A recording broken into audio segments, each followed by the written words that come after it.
Hey, it's This Week in vCons, episode 3. This is episode 3. It's after 2.x. Hey, Thomas, how are you? I'm great. I'm live here from the North Pole. Cape Cod, North Massachusetts, Pole. Yeah, yeah. which looks like the North Pole these days. So we like snowed under or something this week? Oh yeah, no, it was ridiculous.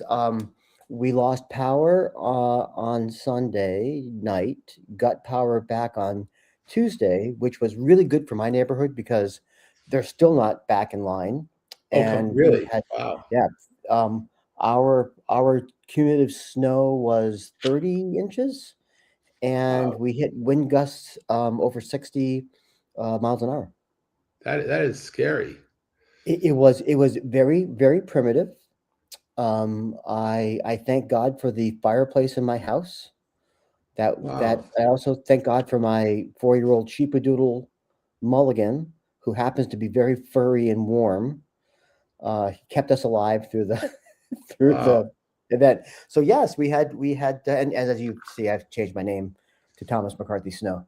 Of course. Well, it's I guess just only appropriate to be Mr. Snow today, and Mhm. it's good. So how was your so besides the snowstorm and being snowed under and the loss of power, how was your week in vCons? Well, my week in vCons was actually pretty intense for a couple reasons, and one of them is, we're only a couple weeks out of IETF in Shenzhen, and so there's a cutoff date for new submissions to the IETF, which is Monday, and so spending the entire week reviewing drafts and updating them. We'll actually have a couple of new drafts that I'm going to be putting in over the weekend. You want to And hint what they so, are? Can we like get a preview of well, what they yeah, may well, be? I can tell you what one of them is. Yeah.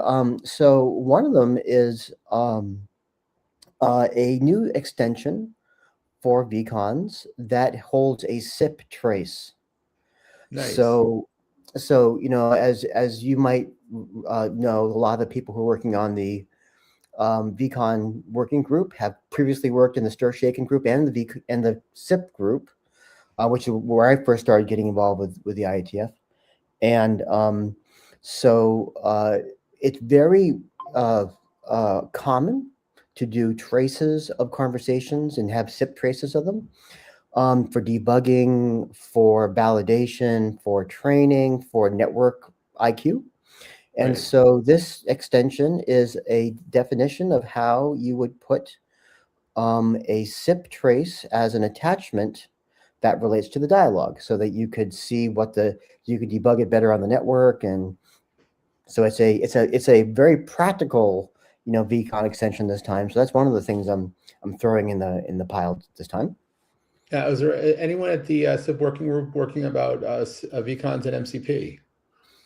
Well, funny that you should ask that. I actually wrote a draft which I'm updating. It's the second draft I'm updating. I've got 7. It's ridiculous this time. 7? um Well, because they start to like gang up, right? So, I was an author of the overview. Right? Dan and I did the original draft together, and then we split the draft. Dan is taking care of the core. I'm taking care of the overview. So the overview has an update, and then Diana and I had the lawful no the privacy primer, right? And that Right. has an update. And then there's the lawful basis, and there's the uh, vcon lifecycle, all of Oh, which have updates, right? And this one now is something I thought about, and I still feel pretty strongly about it. Actually, it's an MCP extension for SIP. So basically, the idea here is that as an extension to SDP, you could pass an MCP URL that would be one of the SDP part of SIP. And that means these are the things I can do. I can do audio, I can do video, I can do messaging, and I can do MCP. And and that would give like a really nice feature to SIP, calls that as we started the call, if we advertise I have an MCP server, that means I at the far end could use your MCP server, for wow. whatever conference Nice. purpose you want. And that's interesting.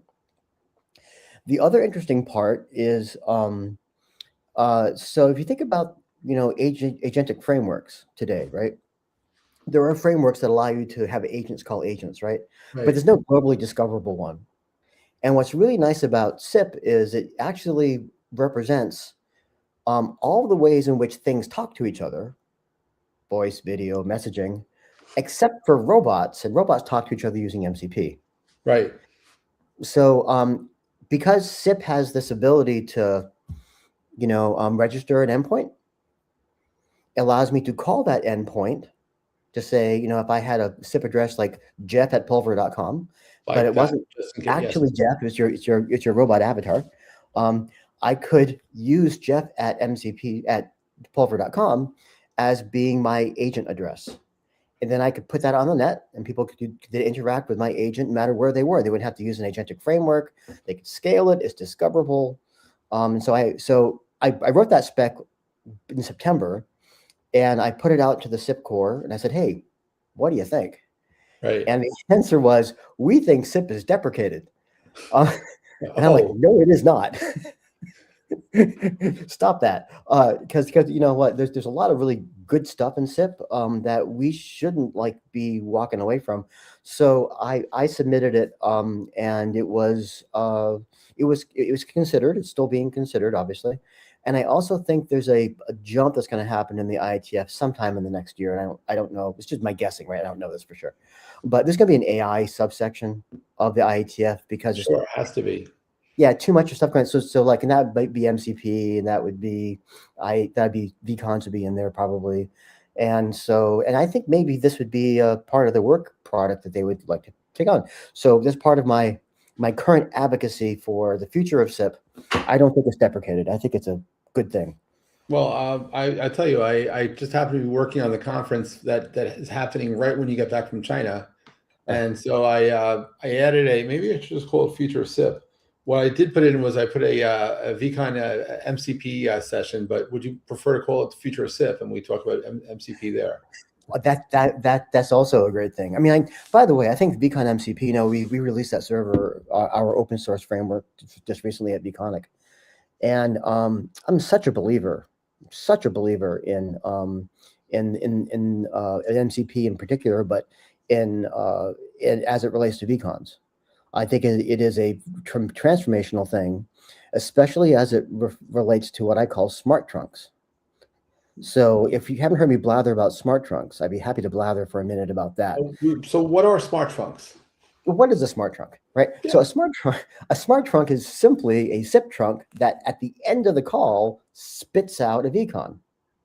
Oh, so it's not about an elephant. We're not talking about the zoo. We're talking about I'm back at SIP again. I'm like, for me, it's 95 again. I'm telling Henning Schultzman there's no DTMF in SIP, and he's yelling at me because I'm an idiot. It's just like we're going 30 years back now, right? So a smart trunk spits out the vCon when it's done, and it is kind of a play on words because I was a little upset about people calling these things dumb pipes. Right. No, this is a smart pipe. But here's kind of the magic of a smart trunk, and it's in a couple directions. The first is, okay, one good question is, okay, what do I do with the vCon once I got it?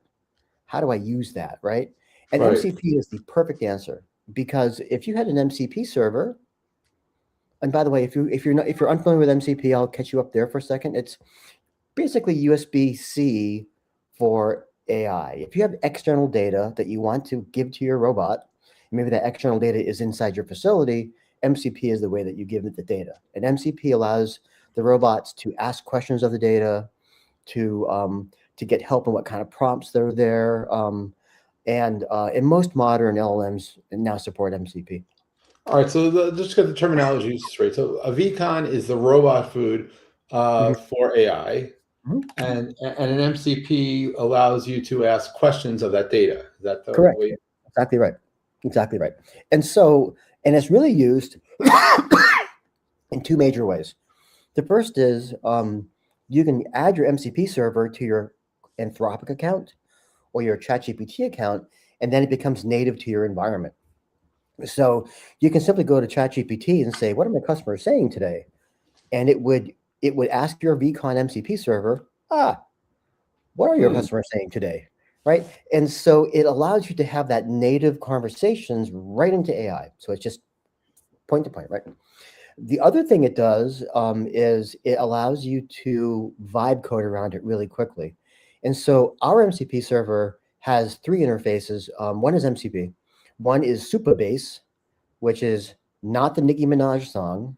Okay, just checking. All Variant right. Good, Postgres. good Yeah. to know. Yes. Well, yeah. Well, see, I think Nicki Minaj is way cooler than Postgres. So if I had to choose between the two, but it is Postgres, right? So it has a Postgres interface and it has a REST interface, right? So you get REST, MCP, and direct database access, which is basically the only ways you actually do applications. All three are supported.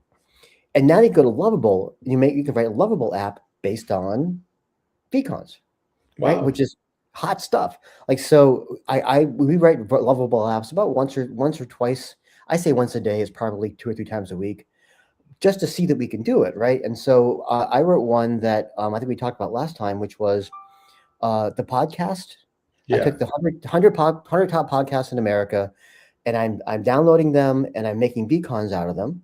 And we're going to use it at our hackathon on March 23rd. I Using think it at the hackathon, yeah. the And bucket of vCons. yeah, in the bucket of vCons, how you connect to the bucket of vCons, let's talk about MCP. That's how you would do it, and it's really easy to do. So it's a really neat thing, and it will. I think it will be the way in which we connect data to AI, and very nice in the vCon ecosystem. Wow. And just to move this along, so assuming there's another blizzard, and checking your travel dates, you're still going to be in the Boston area on March 6th, right? And I'm making scones. I mean, yeah, I don't know if you know this about me, but I love to cook. Like, Yeah. that's kind of my thing, right? So I will be there March 6th, assuming that they don't shut down the bridges because of blizzards. Well, look, I mean, right now I have to say the weather report, the VCon weather report for March 6th is looking pretty good. We have looks like I don't know, 12 to 15 people signed. Actually, I think there are 19 people signed up already. Nice. Oh, I'm sorry, it's 22 people signed up for the meetup so far. A lot of scones. Including someone representing Ward 5. It looks like a politician has signed up. I'm not kidding you, by the way. It's like I'm trying to figure out who is this Ward. What's Ward 5? I had to Google that. In my hometown of Newport, Rhode Island, there is a 5th ward.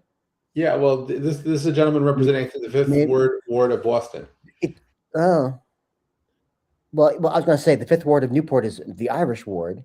But every ward in Boston is the Irish ward too. So there you go. It's not like it's going to make any difference. Yeah. So yeah, I'll be making scones. If you talk to me nicely and they let me do it, I'll take some dumplings out of China and bring them to Dallas for you. It might be days once they get there. But wow. So that's amazing. Wow. It's blueberry scones, by the way. Blueberry scones is New England. I'm looking forward to the scones and the camaraderie. And it was suggested, by the way, that we for the people who are too shy next week, people who come to the vCon meetup, the vCon Foundation meetup, and are too shy to ask what vCons are, that we kick off the meeting by telling people what they are, so they don't have to be afraid to ask. Like a Pledge of Allegiance, a vCon is the container for a human conversation. Right. Now, of course, we say that, but it's not like they can see it. It's not like they can wear it on their chest. They have to know that it's a virtual thing, not necessarily a physical thing, even though it is physical in data. How do we QR codes though? Yeah, it's true. Maybe all of us could have QR codes that point to our vCon. That could be right. Our little MCP server that has our vCons. Right. You have the same way that you have like that metal card that's your dot that has your data. Right. Yes, exactly. Imagine if we could have dots that point to the QR code that go to our MCP server that lets you extract out stuff about us. Oh yeah.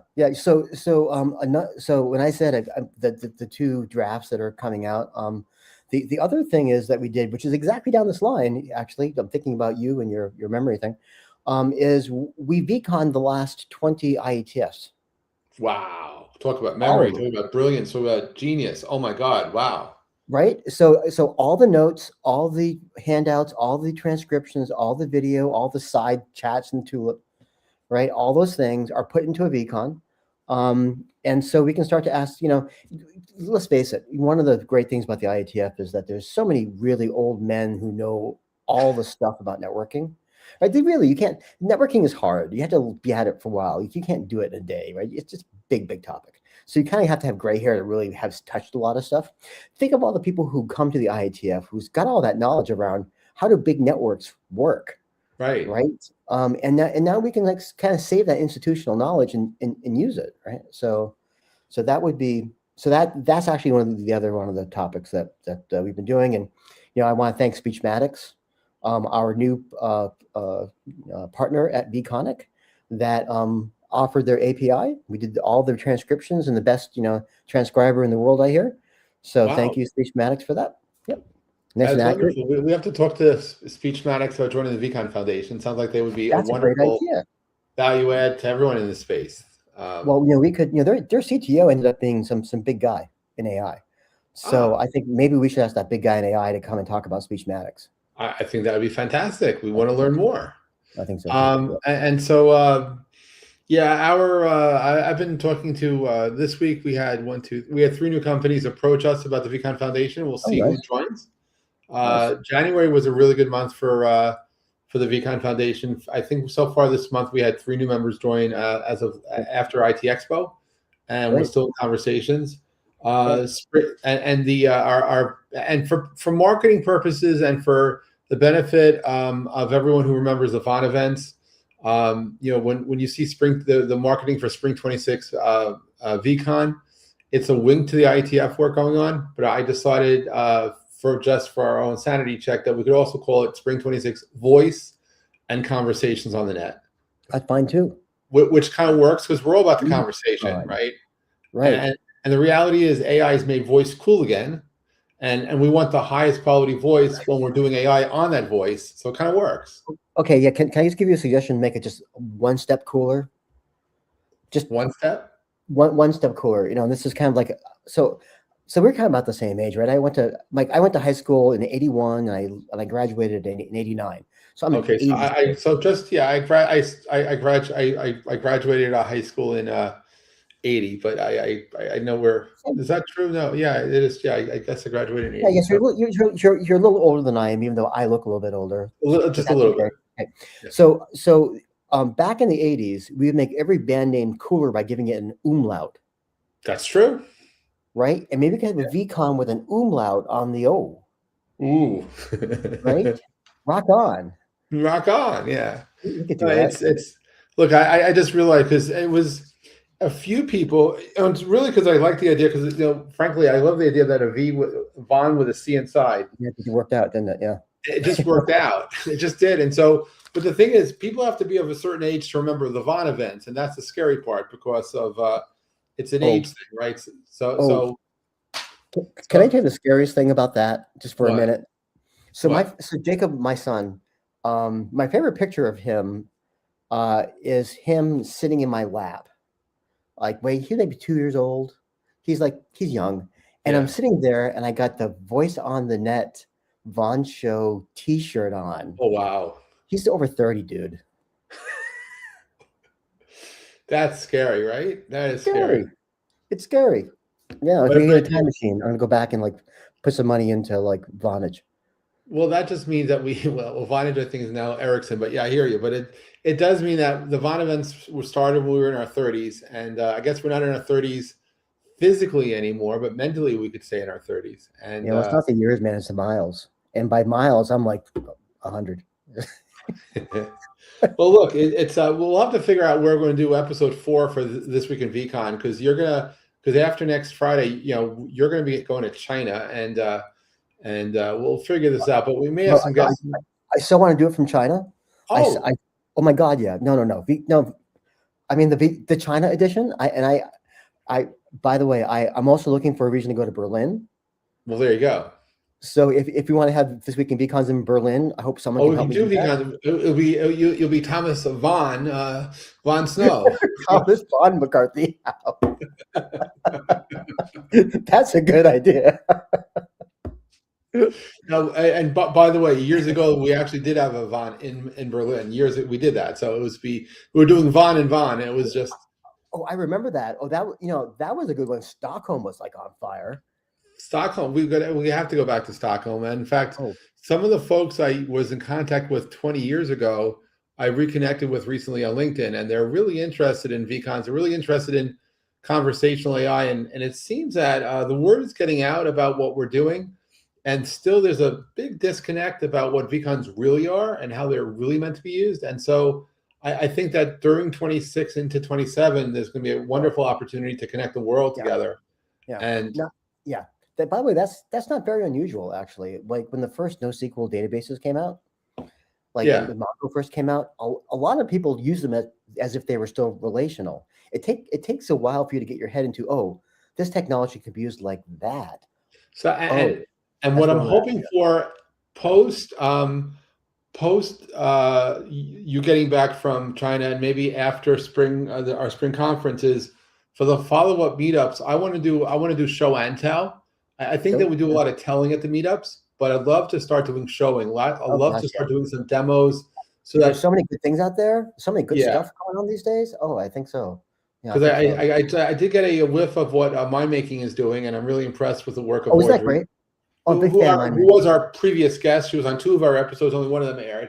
Yeah. And so I'm really impressed with the work they're Yeah. doing at My Making, and it'd be kind of cool to start to showcase some of our friends' work and to just show that this is amazing. Mm-hmm. Oh, by the way, talk about this week in vCons. The product manager, senior product manager at Alianza, put out this article earlier in this week around vCons from his perspective. That I thought was just brilliant. Just brilliant. I think we should like put that. You should like mention that sometime in your, in your newsletter. And like, This is something that DAG put out. it was when someone works for DAG, someone in DAG's Oh, organization. It was just brilliant. I thought it was so smart. I think DAG's work is really smart too. But shout out to DAG Peak there over at Alianza. Yeah. And So that took the week for me. Like of all the like all the thoughts, like it was so good. It took me almost a day to read it. wow. It was like, Well, oh. hey. That's good. Well, look, so that's Thomas. I'm Jeff. If you'd like to be a guest on This Week in vCons, you just need to reach out to one of us.